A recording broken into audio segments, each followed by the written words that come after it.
শীতের সন্ধ্যার বা রাতের খাবারে ক্রিমি মাশরুম স্যুপ হলে কিন্তু খারাপ হয় না। চলুন জেনে আসি কিভাবে বানাতে হবে। প্রথমেই উপকরণগুলো জেনে নিই। প্রথমে মাশরুম 200 গ্রাম কেটে নিন। তারপর একটি পেঁয়াজ কুচি করে কেটে নিন। এর সাথে 2 কোয়া রসুন কুচি, 1 কাপ দুধ, 2 টেবিল চামচ ক্রিম, 1 টেবিল চামচ মাখন, লবণ ও গোলমরিচ স্বাদ মতো, সাথে পানি বা ভেজিটেবল স্টক 2 কাপ। এই সব কিছু রেডি হয়ে গেলে প্রথমেই গরম প্যানে মাখন গরম করে পেঁয়াজ ও রসুন ভেজে নিতে হবে।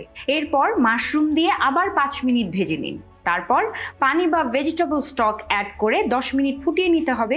এবার সম্পূর্ণ মিশ্রণ ব্লেন্ড করে নিতে হবে। মাশরুমের দানা দানা ভাব কিছুটা থেকে যেতে পারে, তবে এটা নর্মাল। এবার দুধ ও ক্রিম যোগ করে হালকা গরম করে নিতে হবে। চুলা থেকে ওঠানোর সময় স্বাদ অনুযায়ী লবণ ও গোলমরিচ অ্যাড করে দিন। ব্যাস, তৈরি হয়ে গেল মজাদার ক্রিমি মাশরুম স্যুপ। উপকৃত হলে কমেন্ট বক্সে জানাতে ভুলবেন না একদমই। বসুন্ধরায় একদমই ঘরোয়া পরিবেশে তৈরি খাবার পেতে এক্ষুনি অর্ডার করতে পারেন হ্যালো শেফ থেকে। সাথে পাচ্ছেন ডিরেক্ট অর্ডারে 10% ডিসকাউন্ট।